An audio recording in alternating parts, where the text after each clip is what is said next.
안녕하세요. 피토스터디입니다. 수치 해석 24번 강의 반복법입니다. 반복법 중에서 자코비 방법과 가우스 자이델 방법을 공부해 볼게요. 화면에 거북이와 토끼가 오래간만에 출연했네요.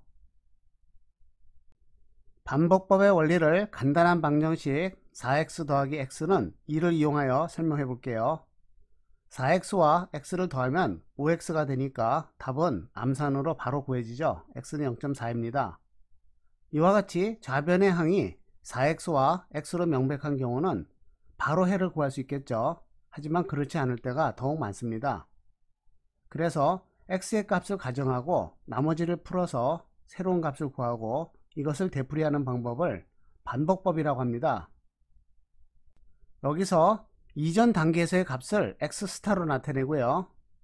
4x 더하기 x에서 x를 이전 단계의 값으로 쓰겠습니다. 그럼 이건 알고 있는 값이죠. 그래서 우변으로 넘기고 모르는 값에 대해서 방정식을 만듭니다. 초기 가정을 x스타는 0으로 하고 위의 공식을 계속 반복하겠어요. 그러면 이와 같이 간단한 프로그램을 짜서 돌리면 처음에는 0을 대입했을 때 0.5가 되죠. 계속 반복하면 13번 정도의 반복 끝에 답이 나왔습니다. 방법법으로 해를 구하는데 성공했네요. 그러나 같은 문제를 푸는데요. 이번에는 앞쪽을 이전 단계로 선택하겠습니다. 그러면 x는 모르는 것이고 4x 스타는 아는 값이죠. 이것을 x 스타는 0으로 놓고 되풀이해서 계산합니다. 그러면 이와 같이 값이 발산하죠. 그 이유는 개수가 큰 쪽을 이전 단계로 선택하였기 때문입니다. 따라서 반복 공식을 사용할 때는요, 영향이 적은 항을 이전 단계로 선택하여야 합니다. 다시 말해서 개입꼬리가 몸통을 흔드는 그런 일이 벌어지면 안 되죠. 반복법의 수렴 조건을 알아볼게요. 이터레이션 메소드는 연립 방식을 푸는데 초기 추정해로부터 시작해서 k번의 반복 계산을 통해서 xk를 구합니다. 그러면 이전 단계에서 해와 비교해서 얼마나 변했는지를 이와 같이 판단합니다. 또 다른 판단 기준으로는요, 잔차를 이용하는 것입니다. b-ax는 반드시 0이 되어야 하지만 수치적으로는 그렇지 않죠. 그래서 이것을 잔차라고 두고요. 이 값의 절대값이 허용된 오차보다 작으면 해라고 가정하는 것입니다. 그러나 반복법이 대형 계산에 상당히 유리하지만요, 해를 반드시 구할 수 있는 것은 아닙니다. 일반적으로 행렬이 대각 지배성을 만족해야 됩니다. 대각 지배성은 이와 같은 부등식이었죠. 그러나 이것은 대각 지배성이 수렴하기 위한 충분 조건이기 때문에 대각 지배성이 만족되지 않아도 추정값을 잘 선택하면요, 수렴하는 해를 얻을 수도 있습니다. 식 69는요, 스카보로 수렴 조건이라고 합니다. 최소한 한 개의 방정식에서는 등호가 성립하지 않아야 됩니다.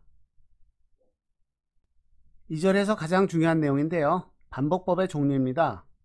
반복법의 시작 단계에서는요, 연립 방정식을 풀어서 i번째 방정식을 이와 같이 옮겼습니다. i번째 향은 밖으로 빠져나갔기 때문에 수열합에서 i가 빠져있죠. i-1, i 플러스 1로요. 그런데 우변에 있는 x값은 미지수입니다. 그래서 이쪽을 이전 단계로 선택하면 여기가 새로운 단계죠. 그래서 우변의 값을 가정해서 풀고요, x를 새로 구하고 이것을 다른 i에 대해서 반복합니다. 이때 xj 값을 추정하는 방법에 따라서 두 가지로 구분하는데요, 자코비 방법과 가우스 자이델 방법입니다. 이 두 식의 차이는 단지 여기 있는 첨자입니다. 여기서는 k단계고요, 여기서는 k 플러스 1단계입니다. 이게 무슨 뜻인지 그림으로 알아볼게요. 자코비 방법에서는요, k단계에서 x값들을 모두 아는 것으로 가정합니다. 그럼 이 방정식을 풀면 값이 계속 바뀌죠. 이와 같이 계속 바뀌지만 k단계에 머물러 있습니다. 모두 계산하면 k 플러스 1단계로 한 번에 올라갑니다. 하지만 가우스 자이델에서는요, 값이 바뀔 때마다 업데이트를 합니다. 이 식에서 i는 1일 때 풀고 나면 값이 바뀌죠. 그럼 이것을 k 플러스 1단계로 올립니다. 그럼 새로운 값이 여기 들어가고요, 두 번째 계산하면 x2가 계산됩니다. x2가 바뀌면 이것도 마찬가지로 업데이트합니다. 이것을 계속 반복하면 xi 단계까지 계속 바뀐 것을 새로 업데이트하죠. 그래서 정보의 전달이 자코비보다는 가우스 자이델이 더 빠릅니다. 당연히 수렴 속도가 빠르겠죠. 하지만 가우스 자이델은 시리얼 형태로 가기 때문에 병렬 계산에는 적당하지 않습니다.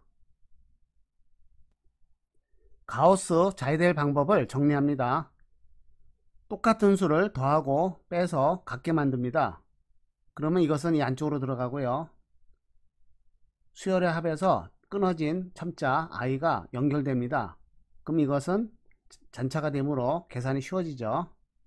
이와 같이 x스타를 아는 것을 오른쪽에 넘겼을 때 편하게 계산되죠. 가우스 자이델 방법에 대한 함수입니다. 생략할게요. 예제 8번입니다. 연립방식의 해를 가우스 자이델 반복법으로 구하는 것입니다. 당연히 대각 지배성은 만족하고 있어요. 앞에 주어진 식 74를 이용하면요, 잔차를 대각 원소로 나눈 것이 x의 변화값입니다. 3개의 식에 대해서 반복했죠. 기억 장소에 먼저 모든 값을 0으로 지정합니다. 기억 장소에 저장된 값들 0, 0, 0을 대입해서 첫 번째로 x1의 값이 구해집니다. 그러면 이 x1 값을 업데이트하는 것이 가우스 자이델이죠. x1은 값이 바뀌었습니다. 마이너스 4점으로 바뀌었죠.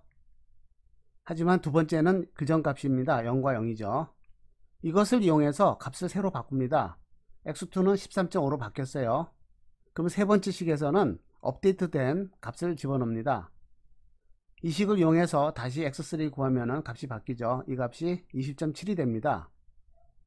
이와 같이 문제를 풀 때마다 x의 값이 바뀌는 것을 계속 업데이트하는 것이 가우스 자이델입니다. 가우스 자이델 방법에서 주목할 것이 있는데요. 방정식을 푸는 순서에 관한 것입니다. 앞에서는 1, 2, 3 순서대로 풀었는데요. 거꾸로 풀 수도 있습니다. x3부터 구하고 업데이트한 다음에 x2를 구하고요. 마지막으로 x1을 업데이트합니다.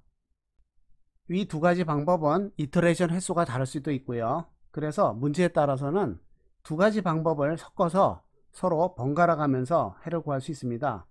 어떨 때는 이러한 방법이 수렴 속도를 높이는 테크닉이 되기도 합니다.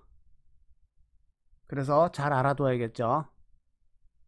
이터레이션이 한번 끝났습니다. 그러면 다음번 이터레이션으로 가죠. 마찬가지로 지금까지 저장된 값을 이용해서 첫 번째 값을 바꿉니다. 그것이 마이너스 8.1이죠. 업데이트된 값과 나머지 두 개를 대입해서 두 번째 값을 구합니다. 그러면 두 번째 값이 바뀌죠. 이번에는 새로 바뀐 두 개와 원래 있던 걸 이용해서 x3를 구합니다. 이것을 계속 반복하는 것은 프로그램을 이용할게요. 프로그램을 실행하면 이와 같이 해가 구해집니다. 이완법을 알아볼게요. 선형 방정식을 반복적으로 수치해를 구할 때 수렴을 가속시키기 위해서 이완, 릴렉세이션 하는 것이 도움이 됩니다. 릴렉세이션 메소드는요, 릴렉세이션 팩터 오메가를 이용합니다.